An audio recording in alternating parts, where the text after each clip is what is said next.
सोदधिपूर्णचन्द्रं श्रीकृष्णसूरिपदपङ्कजभृङ्गराजम् श्रीरङ्गवेङ्कटगुरुत्तमलब्धबोधं भक्त्या भजामि गुरुवर्यमनन्तसूरिम् यतिपतिपदभृङ्गं कौशिकाब्धिसचन्द्रं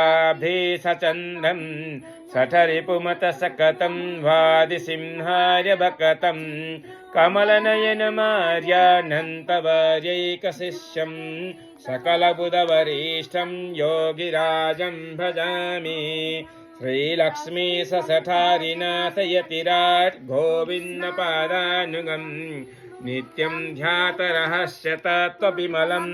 मोक्षास्पदं सौष्ठवम्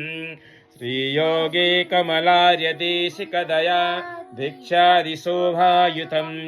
नित्यं श्रेयुपमन्युगोत्रमनघं श्रीवासुदेवं